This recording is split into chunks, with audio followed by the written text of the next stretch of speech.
bayita Murera iracyategereje kipe ya Gasogi United hano kuri stade Amahoro.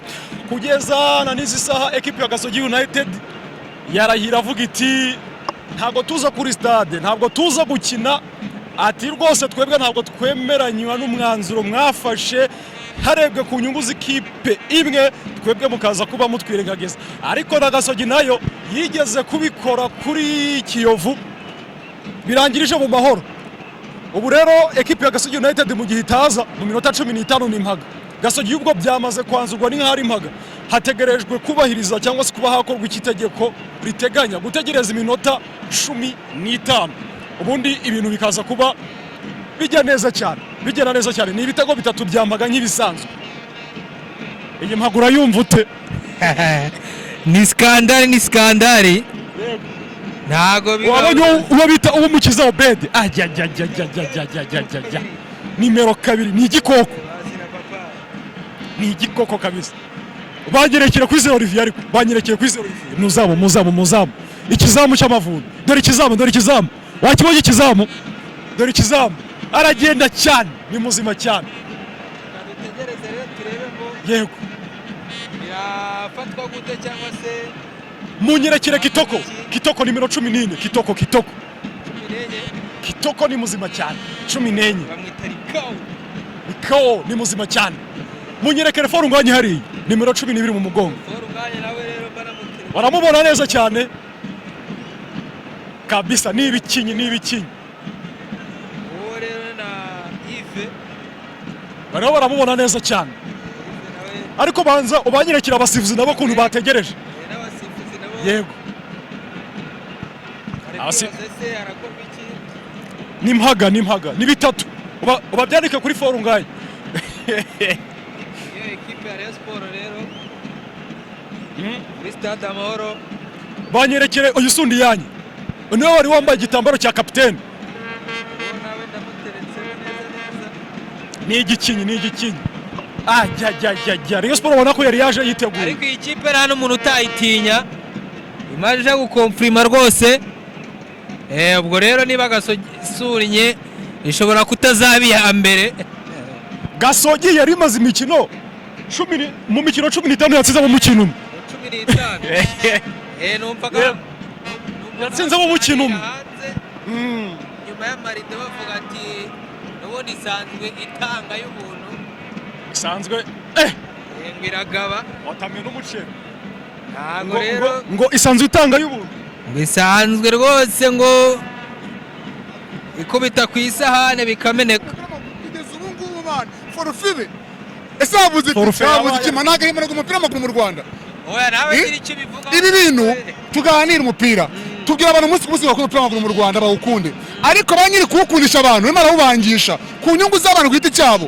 Ese umupira mani umunsi ku munsi baratunga urutoki umupira w'amaguru mu Rwanda, nuko soka n'abawurimo ntabwo bashaka inyungu z'umupira w'amaguru mu Rwanda, ahubwo bashaka inyungu zo mu bifu byabo n'imifuka yabo. Ariko se ko bivugwa ko Yego iyitwa Gasogi nayo yabikoze Kiyovu, ikibazo cyaba ari Gasogi cyangwa cyaba ari uwa amakuru mfite ava mu motari nuko ari inda yaruse amaboko. Buretse ko amafaranga bayatse yahawe na Hilal ngo bayagabane ku 5% Rayon Sport yayanga nabo ati natwe ntabwo turi buze miliyoni 20. Yego ngo 20 yamaze kuzibika rega n'ubundi yari yakiriye. Sinibaza uburyo huze mu match umuntu bakire match agomba kwiprogram ku giti cye. Ariko n'uwitwa Kenisi nawe akavuga ati se murya mwenyine gute? Ni koperative mupari koperative. Niba banga ikipe niye ku giti cye, Rayon Sport ikipe y'Abanyarwanda yitunga ikimame papa. Uyu munsi bifata imyanzo kugwa ufite ngo ndi umukire ngo mfite ijambo. Wati n'ijambo agana mu Rwanda aragana muri Kongo gusa nasa ubuyobozi bw'igihugu cyacu. Ibi nibirangira nga haje ikintu gikorwa ku mupema utobanga ku nyungu z'abantu ngo ari kubetinga n'abandi bari kwica bashaka batunga itoroshano ribikora akazi gikomo gukora.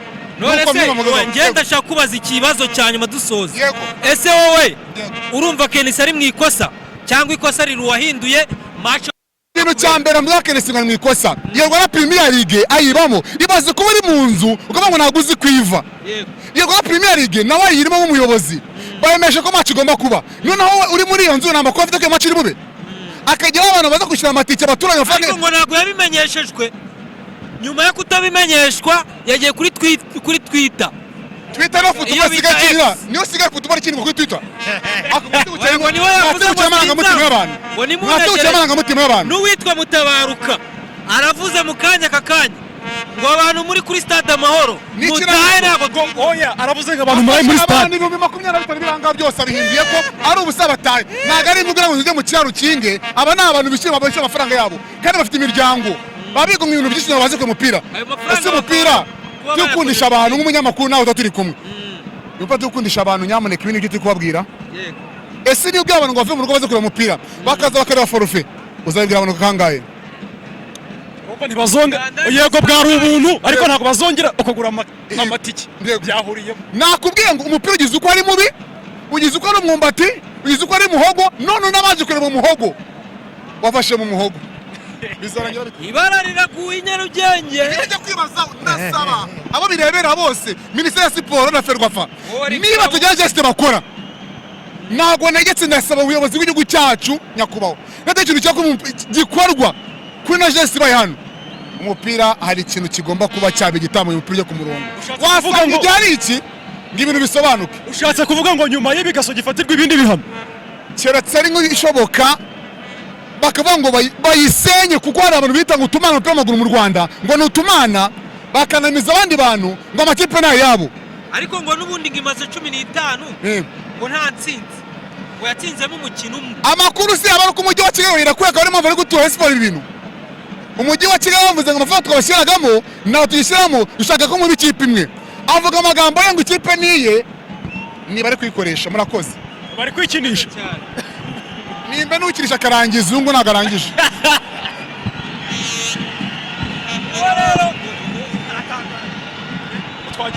twagiye ubereke ibikinyi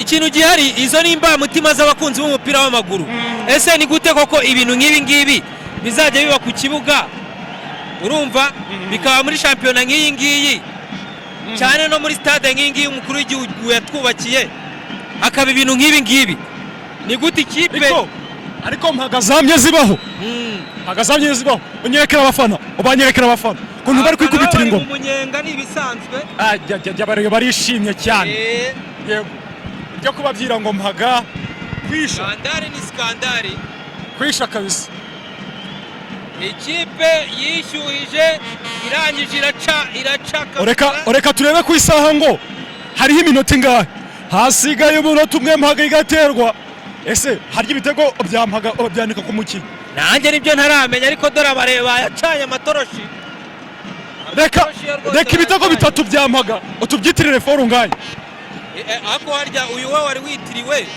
wari witiriwe uwo bita hajya ni reba nimero kangahe bamwita ise Gloire Day bayise Gloire Day Jour Gloire skandari ngo sikandari 8 karindwi gatandatu nshyiramo kazuye cyangwa irasuwe itagenda ku kibuga babara iminota 15 bayitegereje niyo minota rero ishize ku ikipe ya Rayon Sports ndetse n'abasifuzi bageze hano muri stade Gasogi ikipe yagombaga gusiga ikipe ya Rayon Sports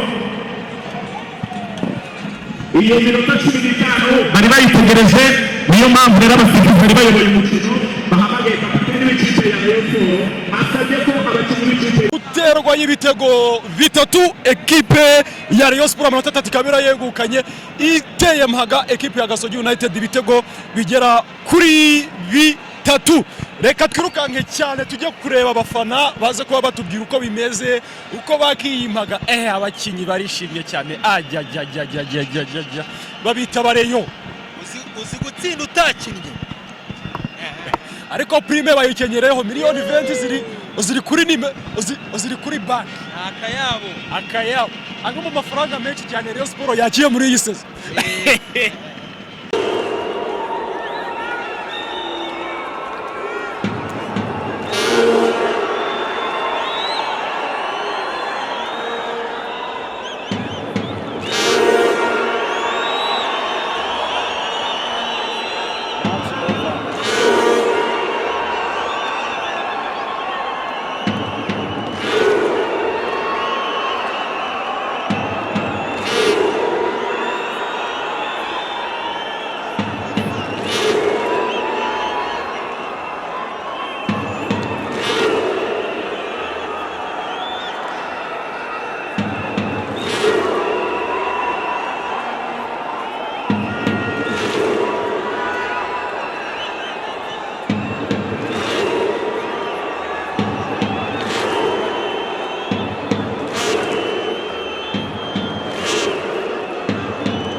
ngiyo ni Murera ndetse n'abafana bayo bayikomera amashyi nyuma yo kwegukana amanota 3.